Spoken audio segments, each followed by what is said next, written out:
En mi puerta hay una tira cómica de dos tortugas. Una dice: a veces me gustaría preguntar por qué Él permite pobreza, hambre e injusticia cuando podría hacer algo por eso.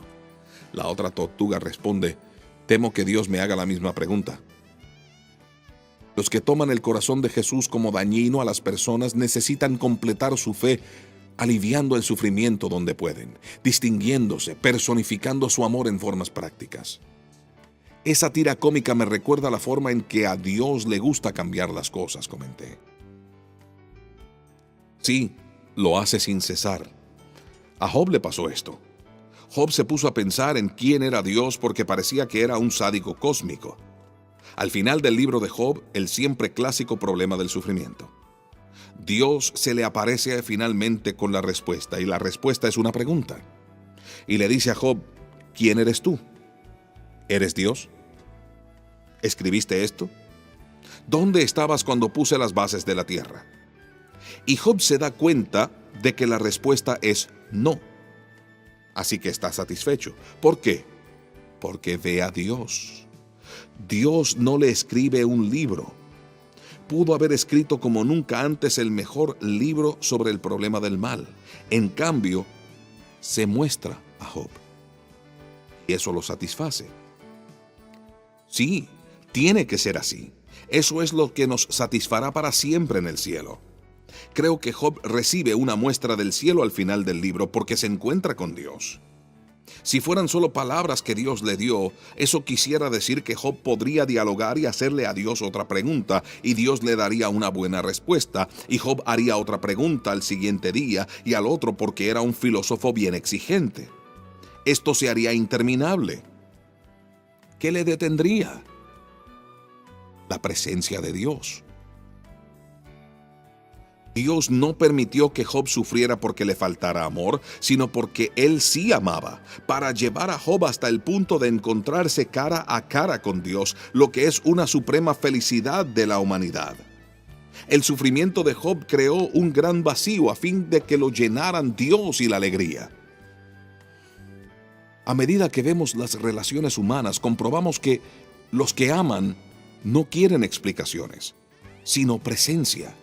Y Dios es en esencia presencia. La doctrina de la Trinidad dice que Dios es tres personas que están presentes cada una en la otra en perfecto conocimiento y amor. Ese es el por qué Dios es alegría infinita, y a tal grado que podemos participar en esa presencia, de modo que también tenemos alegría infinita. Así que eso es lo que tiene Job una vez que ve a Dios cara a cara, aún en su montón de estiércol, aún antes de recuperar cualquiera de sus bienes mundanos. Tal como dije, esto tiene sentido incluso entre los seres humanos. Digamos que Romeo y Julieta tienen un amor mucho más profundo y maduro que en las obras de teatro de Shakespeare. Digamos que Romeo lo más que quiere en el mundo es a Julieta. Y digamos que perdió todos sus amigos y posesiones y que sangrando cree que Julieta está muerta. Luego ve que Julieta se levanta y dice: Romeo, ¿dónde estás? No morí. ¿Y tú? ¿Está Romeo feliz por completo? Sí, completamente alegre. Sí, ¿le importa mucho que esté sangrando, andrajoso y pobre? De ningún modo. Prefiere estar enamorado en el sur del Bronx que divorciado en Honolulu. Era evidente que nos movíamos hacia el clímax de nuestra discusión. Las indicaciones que Kreeft mencionó al principio de nuestra entrevista llegaban al mismo punto, y tenía la sensación de una pasión y convicción en su voz que crecía. Quería ver más de su corazón y no me desilusionaría. Entonces, la respuesta al sufrimiento, dije tratando de hacer un resumen de hasta dónde habíamos llegado, no es al fin y al cabo tal cosa. Exacto, enfatizó y se inclinó hacia adelante mientras planteaba su caso. Es el que responde. Es el mismo Jesús. No es un grupo de palabras. Es la palabra. No es un argumento filosófico fuertemente urdido. Es una persona. La persona. La respuesta al sufrimiento no puede ser solo una idea abstracta, porque esto no es un asunto abstracto, es un asunto personal, requiere una respuesta personal. La respuesta tiene que ser alguien, no algo simplemente porque el asunto involucra a alguien. Dios, ¿dónde está? Esa pregunta casi hizo eco en su pequeña oficina. Demandaba una respuesta. Para Kreeft hay una muy real, una viva. Jesús está allí sentado a nuestro lado en los lugares más bajos de nuestra vida, dijo. ¿Estamos quebrantados? Él lo estaba. Fue partido como pan por nosotros. Nos desprecian. El hombre lo despreció y lo rechazó a él. Gritamos porque ya no soportamos más. Él fue un hombre de penas y pesares. ¿Nos traicionan las personas? A él mismo lo vendieron. Se rompen nuestras relaciones amorosas. También él amó y le rechazaron. ¿Nos abandonan las personas? Muchos le ocultaron su rostro como si fuera un leproso. ¿Baja a todos nuestros infiernos? Sí, lo hace. Desde la profundidad de un campo de muerte nazi, Corrie ten Boom escribió: no importa lo profundo de la oscuridad, Él está aún más profundo. No solamente se levantó de la muerte, sino que cambió el significado de la muerte, y por lo tanto de todas las pequeñas muertes, el sufrimiento que anticipa a la muerte, y forman parte de ella. A él le llevaron a la cámara de gas en Auschwitz. Se burlaron de él en Soweto. Se burlan de él en Irlanda del Norte. Le esclavizan en Sudán. Es al que queremos odiar, sin embargo decidió devolvernos amor.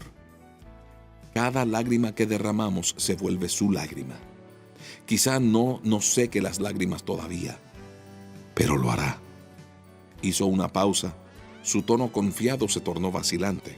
Al fin, Dios nos dio explicaciones parciales, dijo con lentitud, bajando la voz. Tal vez eso se debe a que vio que una explicación mejor no hubiera sido buena para nosotros. No sé por qué. Es obvio que como filósofo siento curiosidad. Como humano hubiera deseado que nos diera más información. Y con eso me miró directamente a los ojos. Sin embargo, sabía que Jesús era más que una simple explicación, dijo con firmeza. Es lo que en verdad necesitamos. Si su amigo está enfermo y al borde de la muerte, lo más importante para él no es una explicación. Quiere que estés a su lado. Sobre todo le aterroriza la soledad. Así es que Dios no nos dejó solos. Kreeft se arrellanó en su silla y decidió descansar. Había solo una cosa más que quería que supiera. Y por eso, dijo, lo amo. Menos de una hora más tarde, todo estaba en silencio en el auto a medida que serpenteaba a través de las calles de Boston, resbaladizas por la lluvia en el camino de regreso hacia el aeropuerto. Mi amigo Mark Herringer, un residente de Boston de mucho tiempo, fue muy amable al prestarse como voluntario para llevarme a la oficina de Kreeft y traerme de regreso. Mirando por la ventanilla, a nada en particular, repasaba en mi mente la entrevista. Sobre todo pensaba en cómo hubiera respondido esa africana a las palabras serias del filósofo. Mark estuvo presente durante la entrevista, escuchando atentamente desde su silla de madera junto a la pared. Para él este no era un asunto de vagas especulaciones, así que rompió el silencio en el auto. «Es verdad», dijo. «¿Qué es verdad?», pregunté. «Lo que dijo Kreeft es cierto. Lo sé. Lo he vivido». Hace varios años Mark había estado paleando nieve en el camino de entrada a su casa cuando su esposa dijo que iba a mover el auto y le pidió que cuidara a su pequeña hija. De repente, mientras el auto retrocedía, pasaron la peor de las pesadillas que padres pueden imaginarse. Su hijita estaba aplastada debajo de una rueda. Como la africana, Mark sabe lo que es sostener a un niño agonizante en sus brazos. Aunque no podía hablar con esa afligida madre, conversé con él. Al principio era tan profunda la desesperación de Mark que tuvo que pedirle a Dios que le ayudara a respirar, a comer, a actuar en lo más elemental. Por lo demás estaba paralizado por el dolor emocional. Sin embargo, poco a poco comenzó a sentir cada vez más la presencia de Dios, su gracia, su calor, su consuelo. Y con el tiempo, sus llagas comenzaron a sanar. Después de experimentar a Dios en su mayor necesidad, Mark salió de ese crisol como una persona cambiada, abandonando su carrera de negocios para asistir al seminario. Por medio de su sufrimiento, aunque nunca lo hubiera escogido, aunque era horrible, doloroso, aunque era como si la vida se le rompiera en ese tiempo, Mark se transformó en alguien que dedicaría el resto de su vida a llevar la compasión de Dios a otros que están solos en la desesperación. La primera vez en el púlpito, Mark fue capaz de extraer sus propias experiencias con Dios desde el pozo de la desesperación. Las personas estaban fascinadas porque su pérdida le dio especial comprensión, empatía y credibilidad. Al final, docenas de ellas respondieron diciendo que también querían conocer a este Jesús, este Dios de las lágrimas.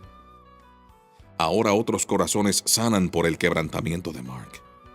De la desesperación de una pareja emerge nueva esperanza para muchos. A veces los escépticos se burlan de la Biblia diciendo que Dios puede causar algo bueno que salga de nuestro dolor si corremos hacia Él en lugar de Él hacia nosotros, dijo Mark. Pero lo vi pasar en mi propia vida. He experimentado la bondad de Dios a través del dolor profundo y ningún escéptico puede contradecir eso. El Dios que el escéptico niega es el mismo que nos sostuvo las manos en los hondos y oscuros lugares, el que reforzó nuestro matrimonio, el que desarrolló nuestra fe, el que aumentó nuestra dependencia de Él, el que nos dio 2 hijas más y el que infundió en nuestras vidas nuevos propósitos y significados para que nos distingamos en medio de los demás. ¿Desearía tener más respuestas en cuanto al por qué experimentamos primero el sufrimiento?, le pregunté con suavidad. Vivimos en un mundo quebrantado. Jesús fue lo suficientemente sincero en decirnos que tendríamos pruebas y tribulaciones. Claro que me gustaría comprender más el por qué. Aún así, la conclusión de Kreeft era cierta. La suprema respuesta es la presencia de Dios. Esto suena simple, lo sé. Sin embargo, esperé. Cuando nuestro mundo se estremece, no queremos tanto la filosofía ni la teología como la realidad de Cristo. Él fue la respuesta para mí. Fue la propia respuesta que necesitábamos. La existencia del dolor y el sufrimiento son acusaciones poderosas contra Dios. La pregunta, sin embargo, es si la evidencia triunfa en convencerlo. Pensé que los hábiles análisis y analogías de Kreeft fueron un gran medio para la socavación de este formidable obstáculo de la fe. Pero quedaron muchas otras clases de objeciones. Esto era solo el principio de una larga jornada de descubrimientos, y decidí retener mi veredicto final hasta que se enfrentaran todos los obstáculos a la fe y se acumularan todos los hechos. Mientras tanto, el prominente pastor inglés John R. W. Stott, quien reconoce que el sufrimiento es el mayor reto a la fe cristiana, llegó a su propia conclusión. Nunca hubiera creído en Dios si no fuera por la cruz. En el mundo real del dolor, ¿cómo veneraríamos a un Dios que fuera inmune a él? He entrado en muchos templos budistas en diferentes países asiáticos y me he parado con respeto ante la estatua de Buda, con sus piernas y brazos cruzados, con sus ojos cerrados y una ligera sonrisa dibujándose alrededor de su boca, con una mirada distante en su cara, indiferente a las agonías del mundo. Sin embargo, siempre después de un tiempo, he apartado la vista. Y en la imaginación, en cambio, me he vuelto a la figura solitaria, torcida, torturada en la cruz, con clavos en sus manos y pies, la espalda lacerada, las extremidades torcidas, las cejas sangrando por las espinas, la boca seca e intolerablemente sedienta, hundida en una oscuridad por la mano de Dios. Ese es el Dios para mí. apartó su inmunidad al dolor. Entró a nuestro mundo en carne y hueso, lágrimas y muerte. Sufrió por nosotros. Nuestros sufrimientos se vuelven más tolerables por los